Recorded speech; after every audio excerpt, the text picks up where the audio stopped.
तर आज मी बनवली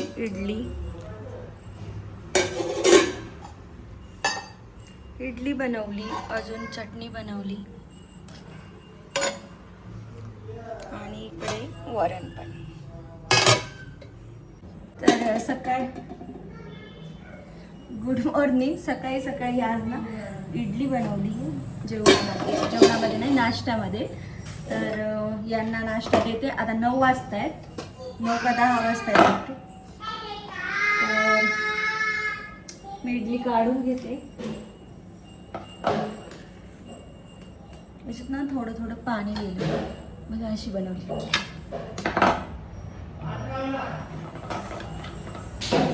खूप छान बनली यावेळेस म्हणजे दरवेळेस छान बनते. यावेळेस मला असं वाटते सॉफ्ट बनली.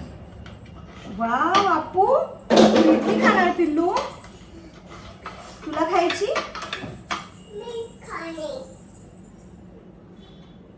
Okay baby.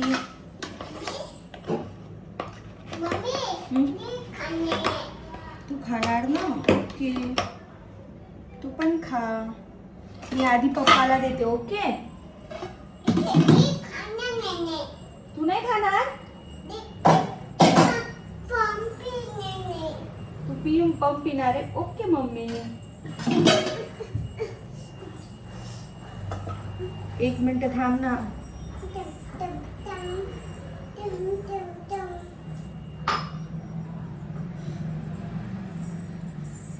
हे घे. मधामधात हिचं त्यांचं सुरू झालं.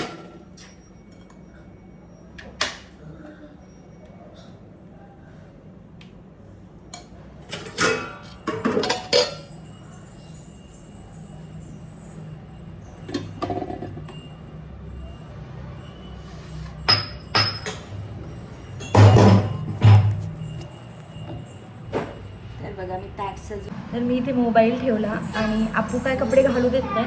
तोपर्यंत मी म्हटलं की मी माझा मेकअप करून घेते आणि माझे हेअर पण मी आधीच वॉश केले. आता उद्या माझी एक्झाम होती, पण पेपर फुटल्यामुळं एक्झाम आता नाही आहे आणि त्याच्यामुळं थोडंसं रिलॅक्स आहे. पण यार खरंच का बरं हे पेपर फुटत असतील? पेपर नाही फुटायला पाहिजे होता. अभ्यास तर माझा तसा झालेलाच नव्हता, पण मला असं वाटते की पेपर फुटल्यामुळं खूप जण लोकांनी विद्यार्थ्यांनी आणि शिक्षकांनी जो अभ्यास केला असेल ना, त्या सर्वांचं नुकसान आहे. आपलं तर काय नाही, आपण थोडाफार अभ्यास करतो, कधी नाही करत, अशा टाईपमध्ये. पण जे दुसरे स्टुडंट आहेत आणि दुसरे काय बोलतात शिक्षक लोक आहे, जसं की शिक्षकांना पण आजकाल TET खूप जास्त इम्पॉर्टंट झाली आहे, महत्त्वाची झाली आहे. पण ना पेपर फुटल्यामुळं आता ते नाही देऊ शकणार.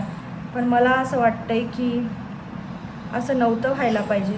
आणि म्हणजे काय झालेलं, माझी एक फ्रेंड आहे, तिने मला ना यूट्यूबवर हे केलेलं मेसेज. आपो आवाज नको करू. तिने मला ना तुला दे. Okay, 1 minute. तर ना TETचा पेपर फुटल्यामुळं थोडंसं मला पण वाईट वाटत आहे. पण ज्यांनी खरंच अभ्यास केला त्यांना खरंच खूप जास्त म्हणजे वाईट वाटत असेल असं मला तरी वाटतं. आणि आत्ताच मी झोपलेली होती, पण मला ती न्यूज कळाली की माझ्या मैत्रिणीने मेसेज टाकलेला आणि लगेच मला ते आधी खोटं वाटलं की कसं काय बरं, उद्याच पेपर आहे सकाळी सकाळी. आणि काय म्हणतात तर 10 वाजता माझा पेपर होता आणि लगेच असं वाटलं मला कसं काय शकतो पेपर पण. आणि तू बघा कशी एवढ्यासारखी करते. उद्या जर माझा पेपर असता ना तर तू एकटी घरी राहिली असती. आता पेपर कधी कुठपर्यंत जातो डेट, पण काय माहिती आता कुठपर्यंत जाईल. पण चावलं तुला? Okay mummy. तर ना बघा आपू मला मेकअप अजिबात करू देत नाही, इतकी बोडो बोडो करते ना. ए नको, मोबाईल पडेल. नो नो अपूर्वा, ते घेत नसतात. चल खाली. हे तुझं भावलं घे. हे बघा आपूला ना इतकं क्यूट भावलं आणलं ना तिच्या पप्पाने. खरंच किती क्यूट आहे ग. पगे बेबीची. आपू मला अजिबात करू देत नाही मेकअप वगैरे. तिला असं वाटतं ना की मी काहीच नको करायला, तिच्याजवळच बसायला पाहिजे आता.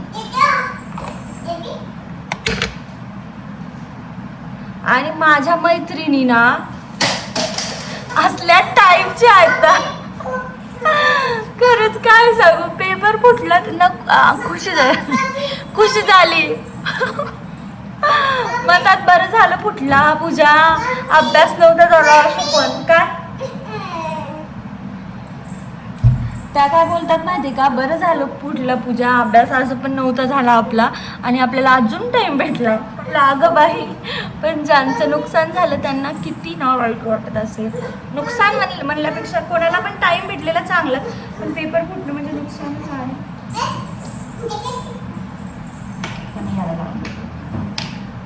तर अशा टाईपमधल्या माझ्या मैत्रिणी आहेत आणि त्यातलीच एक मैत्रीण ना उद्या माझ्या घरी येणार आहे. जशी की ती पुण्याला दापोलीला राहते, तर ती पेपरसाठी आदल्याच दिवशी आली. ते एक किस्सा सांगते मी, मला इतकं असायला यायला ना. ती आदल्याच दिवशी आली आणि मग आली तर काय मी तिला फोन केला, म्हणजे मी मॅसेज टाकला आधी पेपर फुटला म्हणून. मला जो मॅसेज आलेला ना तो मी तिला फॉरवर्ड करून दिला. मी तिला म्हटलं अगं पेपर तर फुटला. म्हणे अरे मी तर इथं आली. म्हटलं आता ये मला भेटायला. मग अशा टाईपमध्ये. पण काय मला माहिती नाही पेपर फुटला समजा, हे सगळं काहीच माहीत नव्हतं. पण ते माहिती आता लगेच इकडे तिकडे पोहोचून जाते आणि लगेच माहिती होते. पण खरंच खोटं नाही आहे की मला पण वाईट वाटते तेवढंच, पण माझ्या मैत्रिणीला अजिबात त्याचं दुःख नाही आहे. अशा टाईपच्या माझ्या मैत्रिणी आहेत. तर त्यांना पण वाटत असेल, कारण की त्यांनी इतक्या दुरून आल्या म्हटल्यावर थोडंफार तर वाटणारच कोणालाही झालं तर.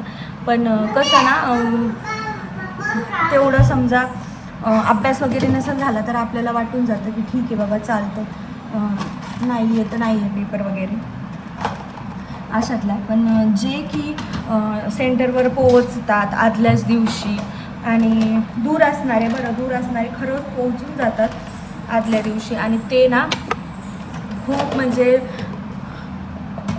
इकडे तिकडे परेशान होऊन आलेले असतात. त्यामुळं खरंच वाईट वाटतं त्यांच्यासाठी. बरं असू द्या. मी खूप एक्झामचं बोलली तर तो एक्झाम होता TATचा आमचा. आणि जसं की मी मागलच्या वेळेस एक्झाम दिली होती ती TATची, तेव्हा काय मला तेवढे मार्क्स वगैरे नव्हते. पण यावेळेस मी थोडाफार अभ्यास केलेला होता आणि म्हटलं बघूया निघतं की नाही आपलं TAT. चाललेत माझे प्रयत्न. पण माझी पोरगी आणि बाकीचं दुसरं ना घरातलं खरंच खूप एक्स्ट्राचं काम पुरतं. आणि अशा कामामध्ये ना मला कळत नाही की अभ्यास कधी करावा.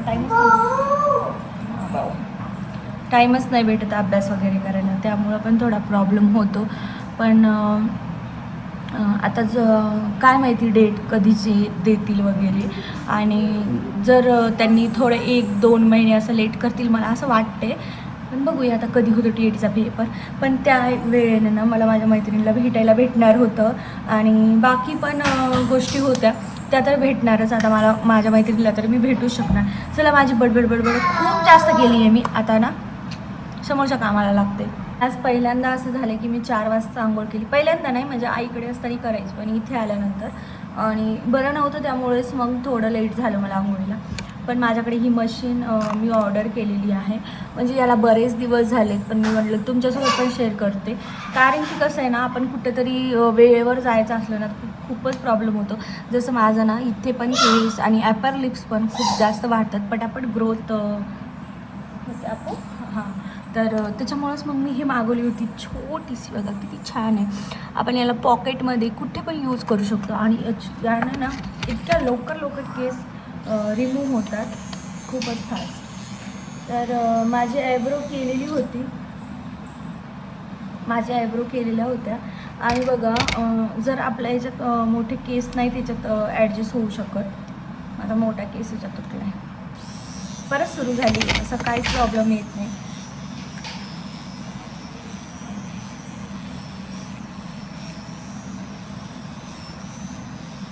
हे बघा, ही साईडची केस ना इथली बाई काढत नाही ती, त्याचे वेगळे चार्जेस घेते ती.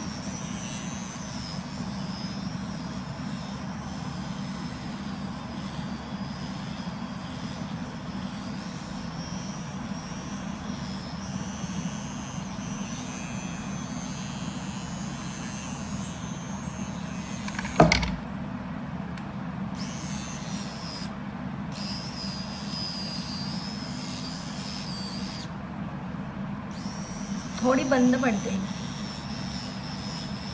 इतकी सॉफ्ट आहे ना. आणि आपल्या याच्यावरचे केस काढण्यासाठी पण मला युजफुल वाटते बाई. आता मला उद्या पेपरला जायचं होतं आणि त्याच्यामुळे म्हटलं घाई होणार नाही, त्याच्या पहिलेच आपण हे यूज करून घेऊया. आणि ज्याच्या कोणाकडे नसेल ही, आणि कोणाला ॲपर लिप्स म्हणा, हे कपाळावरचे केस म्हणा, शांत बसली, कपाळावरचे केस म्हणा काढण्यात थोडासा प्रॉब्लेम होतोच. म्हणजे खेचलं जातं, हे माझं असतं ना आपल्या इथलं खेचलं जातं. त्यामुळे ही यूज करा तुम्ही, तुमच्या पॉकेटमध्ये असूच द्या. मला बहुतेक हे वापरून बरेच वर्ष झालेत. म्हणजे जसं ना मी DEDला असताना म्हणा,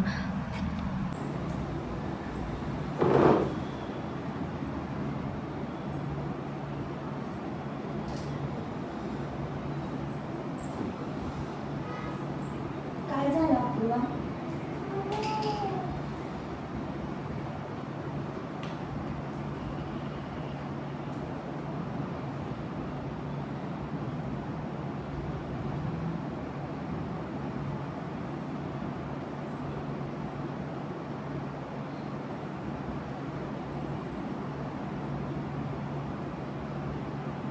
मी आपूला ना कपडे घालते आणि थोडंसं रेडी करावं म्हटलं. ती पण थोडीशी दिवसभराची बोर झाली आहे. थोडा वेळात झोपली होती ती.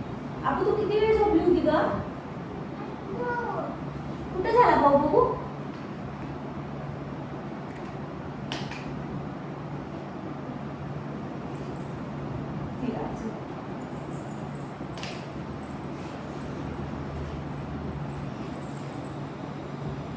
माझ्या मांडीवर बसतो.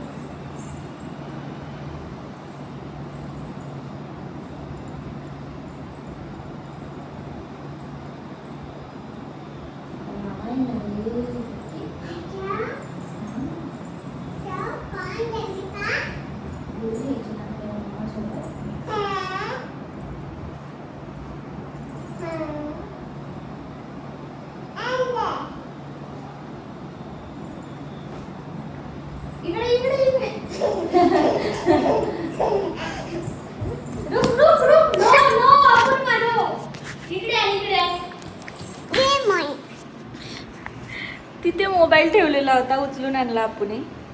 का बरं उचलून आणला ग अप्पू?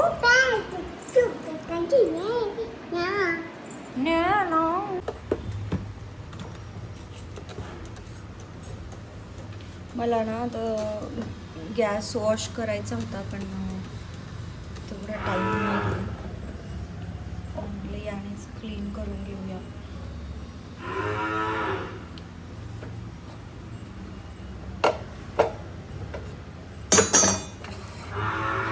तुम्हाला जर ना टाईम नसला तर पटकन क्लीन करायचं असेल तर याने पटकन होतं. मी पण अशीच करते, कारण की म्हणलं.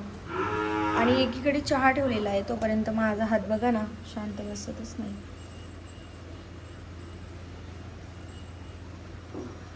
चला थोडं तरी फ्रेश वाटते यानं. काय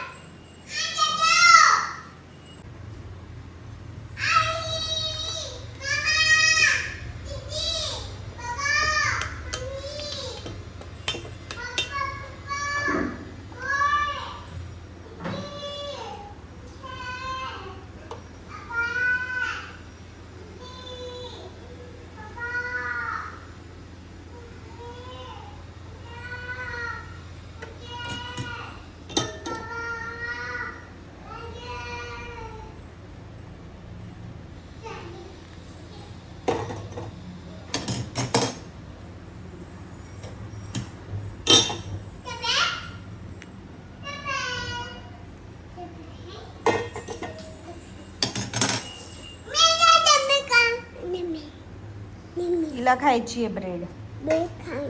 थांब मी देते. साईड लाव. इतकी नाटकं करते ना ब्रेडला पाहून. इकडे ये चल. याच्यातच खाऊया आपण दोघी मिळून.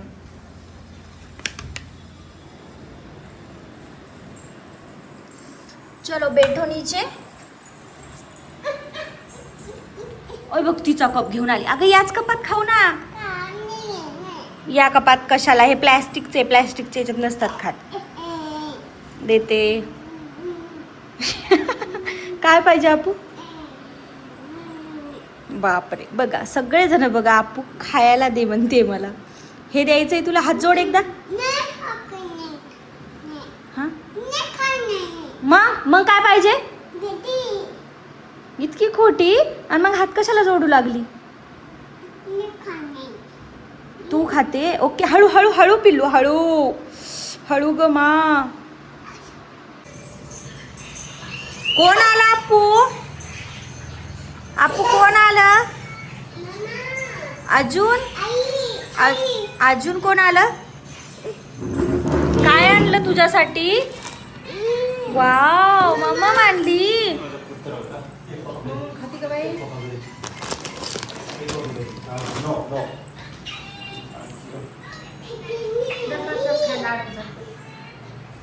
लड्डू खा लड्डू घर.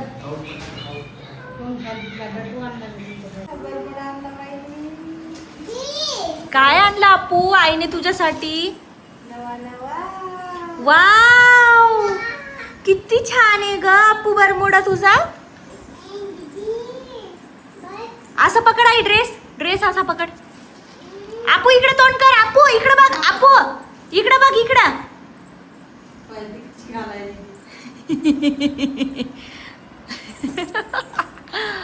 ना आई आणि भाऊ आलेला होता थोड्या वेळासाठी. ते गेले डॉक्टरकडे. म्हणजे आई आणि भाऊ डॉक्टरकडे गेला. आईला थोडं बरं नव्हतं तर आपू पण त्यांच्यासोबत गेली आहे. आणि आईने माझ्यासाठी एवढं काही आणलं ना.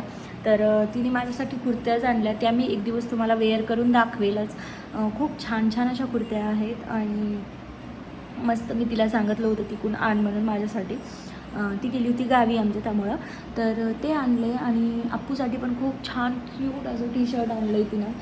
मला तर खूप जास्त आवडलं. आणि ती ना आणतच राहते बघा. मी दाखवते तुम्हाला. आता वेळ झाला आहे अप्पूच्या पप्पाला उठवायचा. तर मी त्यांनाच उठवते. त्यांना मी दिला होता 5चा टाईम. ते 4 वाजता आलेले आणि मस्त मला झोपू दे करून झोपी गेलेले आहेत. तर मी त्यांना दिलं आहे 5चा टाईम. तर आता किती वाजलेत मी तुम्हाला दाखवते. 6, 6:15 झालेत. आणि मी त्यांना आता उठवणार आहे. बघू आता ते काय रिॲक्ट करतात तर मला माहिती नाही. पण मी रिॲक्ट करणार जरूर. कारण की टाईमचा बेटाईम झाला आहे त्यामुळं. तर आपण बघूया.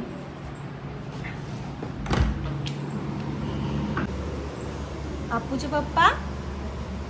ओ अप्पूचे पप्पा किती वाजले?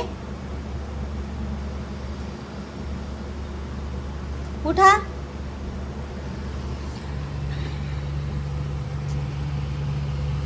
पाचचा टाइम दिला होता मी. 6 वाजून गेलेत. उठणार हा का? रात्री झोपणार नाही अप्पूचे पप्पा तुम्ही मग? हां करते चा जोरात म्हणा. गरमीच झाली हो अप्पूचे पप्पा तुम्हाला. उठा मी तुमचं डोकं दाबते मग. ओके. यांना मी झोपेतून उठवलं आणि हे तर अपूला घेऊन बाहेर जातातच. पण आज मला पण न्या म्हणून हट्ट करत बसले होते. आणि गेलेच मी बाहेर. गाडीवर जाते वेळेस ना अचानकच काहीच नाही. सर्व नॉर्मल होतं. आणि एवढं रडायला येत होतं ना. अक्षरशः मी माझे अश्रू लपवत होती यांच्यापासून. कारण की हे बोलले असते काय झालं. आणि माझं चाललं होतं आता एका मंदिरात जायचं आणि देवाला काहीतरी सांगत बसायचं. काय चाललं आहे माझ्या मनात, का रडायला येतं आहे वगैरे देवाला बोलत राहायचं. आणि जसं का आम्ही मंदिरात गेलो, दर्शन वगैरे घेतलं, माझ्या डोळ्यात अजिबात अश्रू नाही. मला काय होतं आहे काहीच समजत नव्हतं. सगळं चांगलंच वाटत होतं. तर यामुळेच माझा देवावर एवढा जास्त विश्वास आहे. आणि खरंच एका मुलीची आई किंवा छोट्या बाळाची आई होणं सोपं नसतं. खूप डिप्रेशन येतं, खूप एकटीला सांभाळताना खरंच. आणि माझी अप्पू तर खूप ॲक्टिव्ह आणि खूप हट्टी होत चालली आहे. म्हणजे तिला एका जागी अजिबात नसतं बसायचं. त्यामुळे मला काहीच सुचत नव्हतं आणि मला रडायला येत होतं. घडलं तर काही नव्हतं असं होतं मला कधी कधी. आणि कुठलं टेन्शन कुठं येतं काहीच कळत नाही. भेटूया नेक्स्ट ब्लॉगमध्ये. बाय.